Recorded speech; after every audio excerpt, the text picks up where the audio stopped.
I did not expect this to be my first like real video back of the year. So let's just hop into this. So I know you guys saw the thumbnail, you saw the title already in your head. I'm pretty sure you're screaming at me for getting rid of my perfect luxury trailer to live in this van, and you're like, what happened?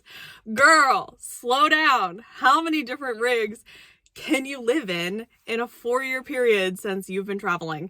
And you know what? I don't freaking know.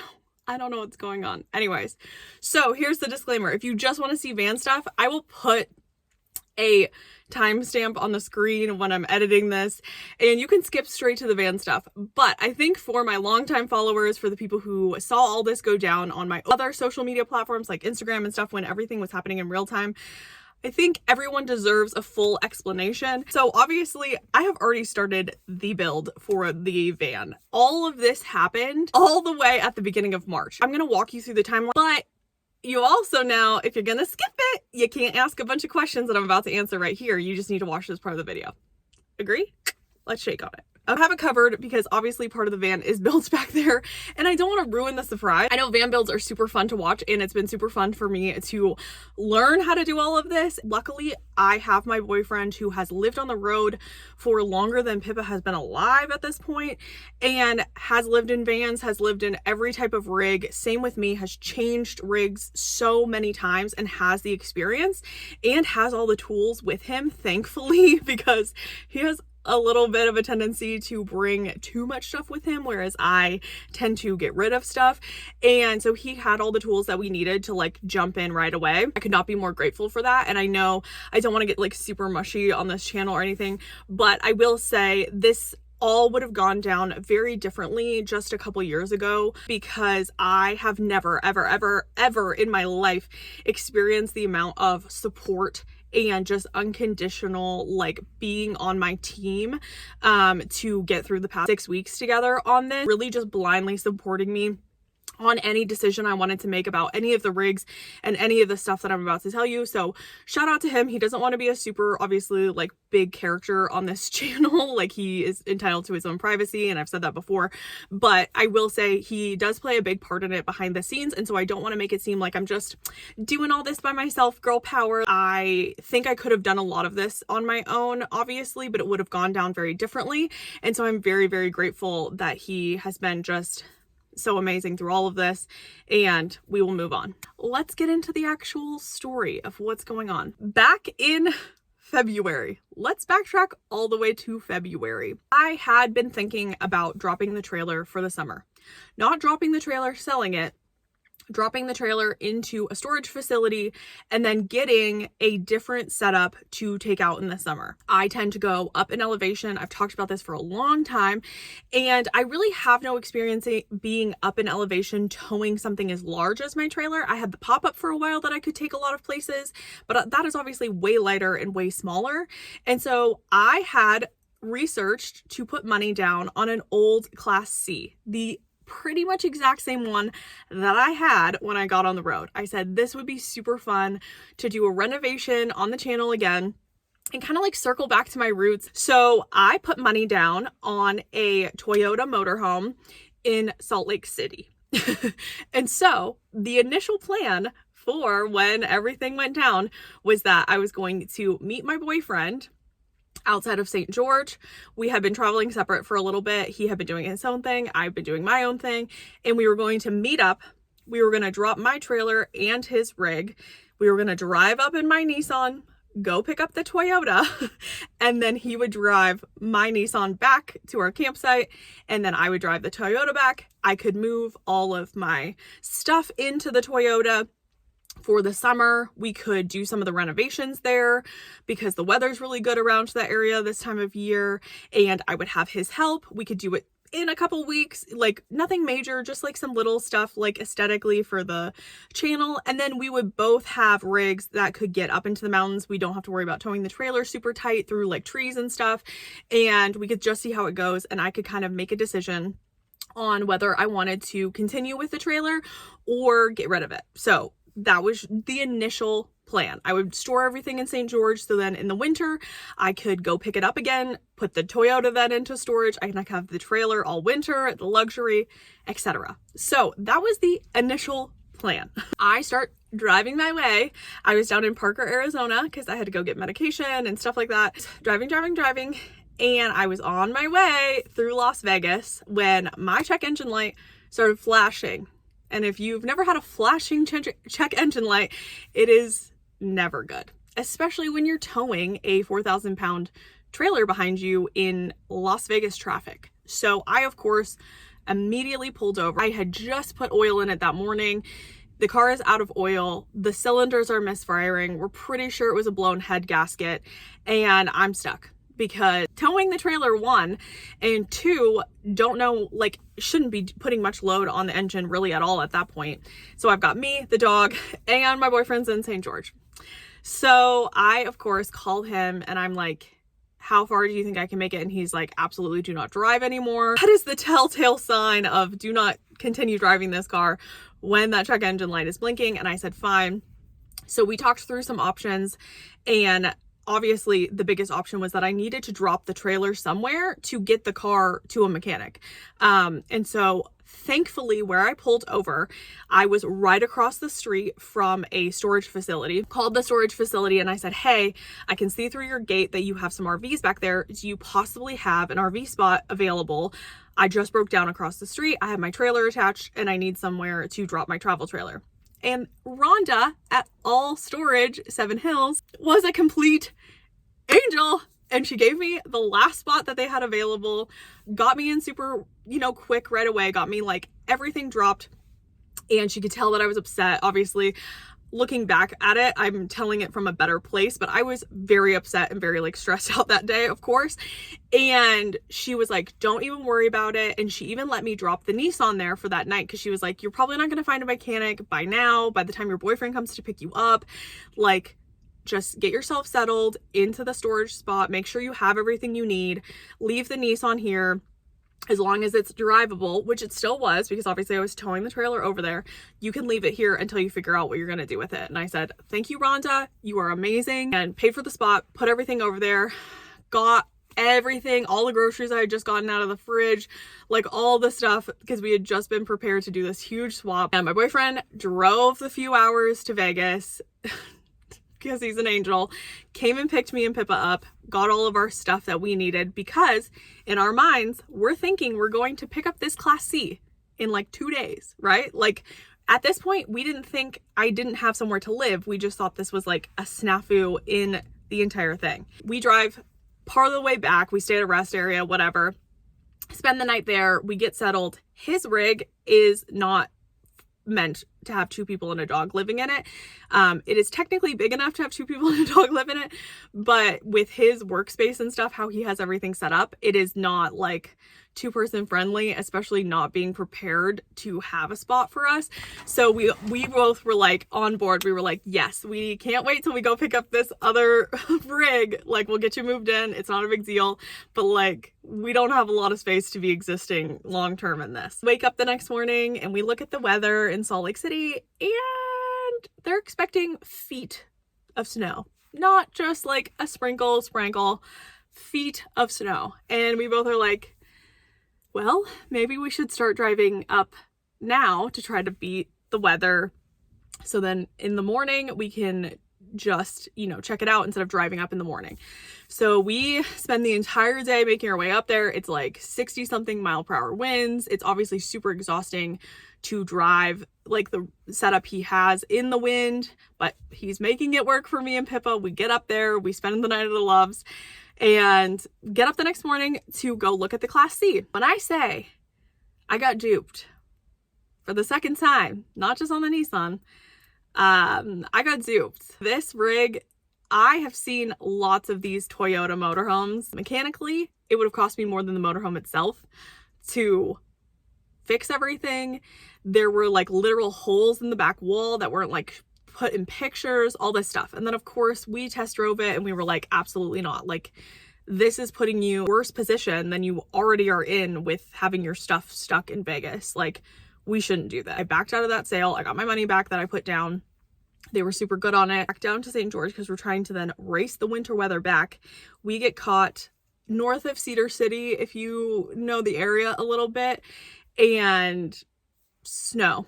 We get stuck at a Love's.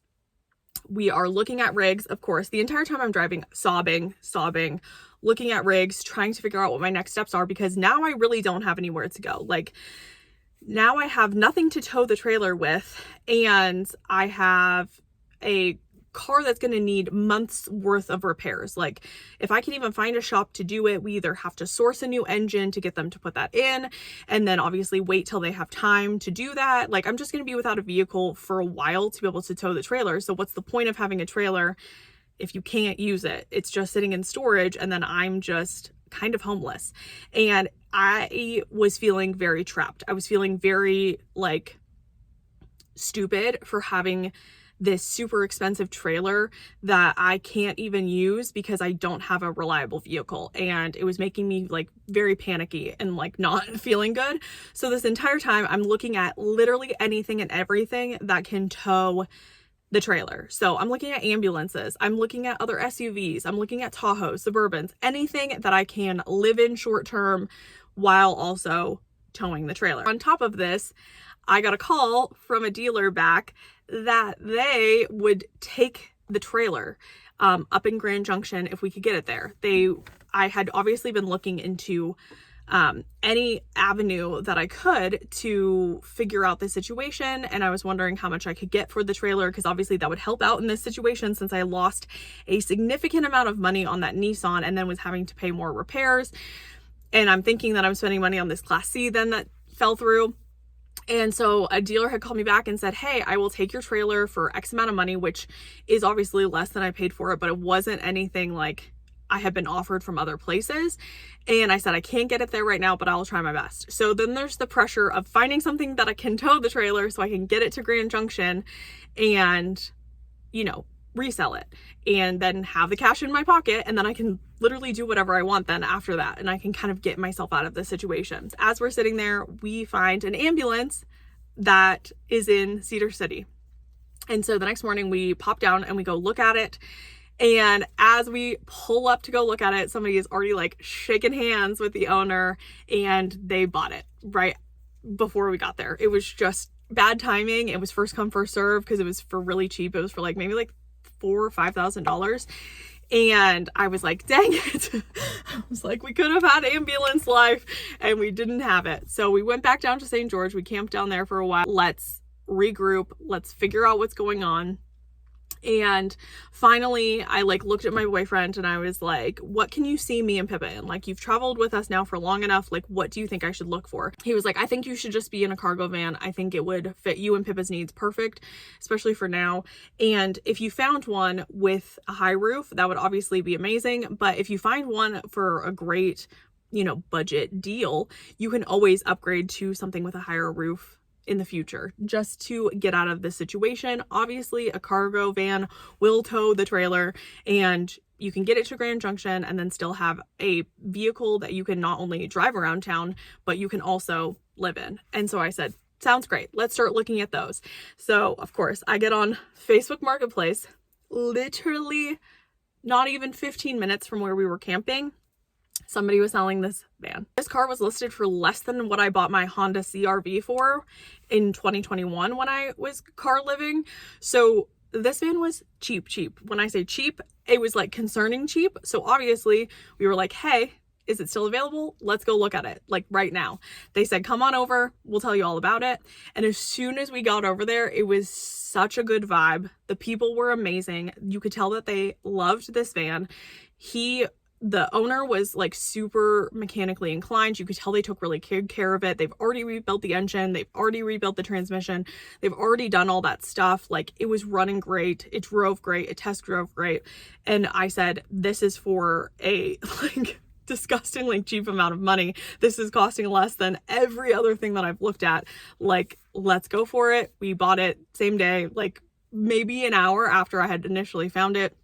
Took it back to our campsite with us, and at least I had a car, right? Like, I was super excited about that. I went back to Vegas, got rid of the Nissan. I just offloaded it to one of those places that buy broken down cars.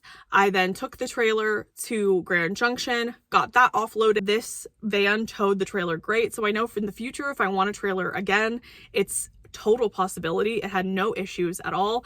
I drove back from Grand Junction, tracked my gas mileage. I'm getting like 16 miles a gallon in this thing, and I could not be happier, because I think that's people's biggest qualms about cargo vans, is that they seem to be gas guzzlers. I don't know about every single one, but this cargo van is sitting pretty at 15-16 miles a gallon at 80 plus miles an hour, because I was driving through Utah, which the speed limit is higher. I am totally happy with that. This is a 2004 E350 Super Duty, which has been confusing when we've been finding parts. Apparently it is considered a Super Duty, not an Econo line, but whatever. So that's what I'm going with. It's technically considered a bus according to the sticker over here, and it had like the frame to become an ambulance at some point, because there's like a lot of stickers about how this isn't an ambulance if it doesn't have the original Ford like ambulance package. I don't know. So so it worked out. I don't know a ton about these, but luckily, like I said, my boyfriend does. And I bought the manual from like the Hayes manuals for them. So if anything goes wrong with it, I can start to learn a lot about all of this. The only things we've had to do with this van since buying it where we did do the brakes, because of course I was about to tow the trailer across the country in a car that I'd never towed with before. So we did brakes and stuff. And then, so we did like the master cylinder, we did 2 calipers, we did the brake pads, and we did some shoes on the emergency brake. And then when I got back from towing the trailer, my thermostat went out, which is like a $10 part. And I'm pretty sure other than like maintenance stuff, I'm about to get new tires, but other than that, like we have not had to do anything, and it's been running so freaking well. I cannot be more happy with my purchase with this. And we have obviously started the build, which I am even more happy about. That all I had to do was get a storage unit near where we're camping now, where we've been doing the build, and I just put the bench seat and stuff from the inside, and I've filmed all of it, so don't worry. I need to add this in here. This is not sponsored in any way, but when I was posting everything on Instagram, when everything was happening, Hungry Root, the grocery and like meal service, reached out to me and was like, hey, we'd love to send you a couple weeks worth of groceries to allow you to focus on your build and everything that's going on with the van. And so I got the Hungry Root sent to a FedEx pickup point, picked up our groceries, and we have had meals from Hungry Root this whole time. I got to pay my boyfriend in steak for 4 nights. We had like 2 different types of pasta, salads. We had so many snacks, like edible cookie doughs and all of this stuff.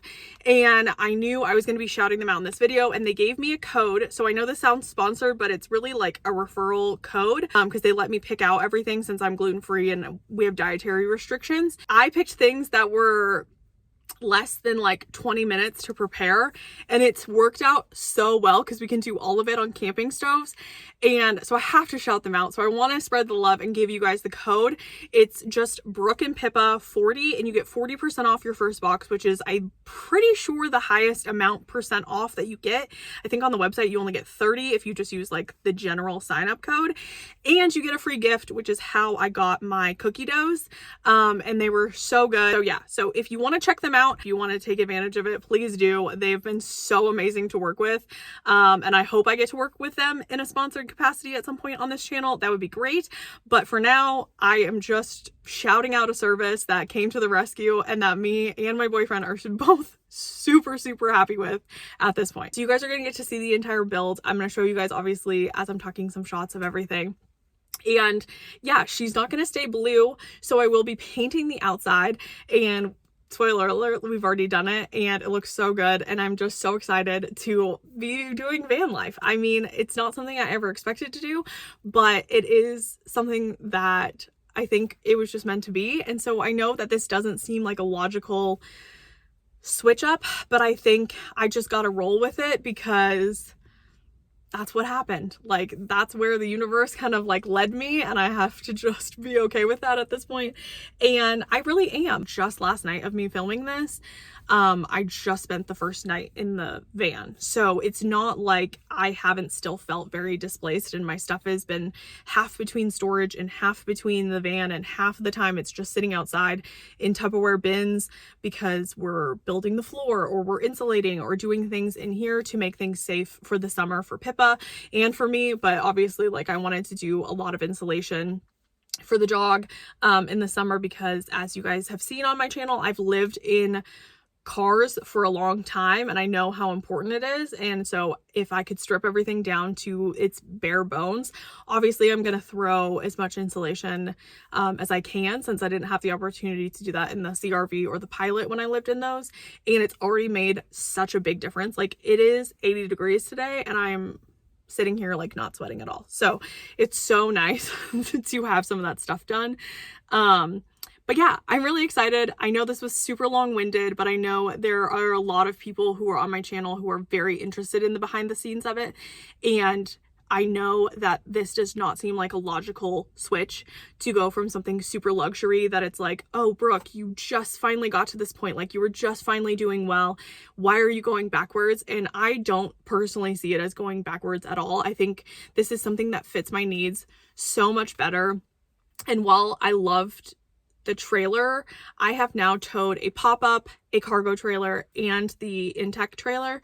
And I just think Pippa and I being able to be more mobile and to move more quickly is kind of the move moving forward. And also, this is way less expensive on gas mileage and maintenance and everything else, because we have some like big goals that me and my boyfriend have been talking about. And I just have other goals in life than hanging on to a luxury trailer, and I would just at this point rather be able to put my time, energy, and money into some things that I have planned for the future, instead of just basically having like a penthouse to live in the desert. I think it's also been really healthy for me and Pippa, even in the last few weeks of kind of being between both my boyfriend's rig and this van. Like, we have been able to be outside so much more. We haven't felt like we're just sitting. We're doing so many more activities again.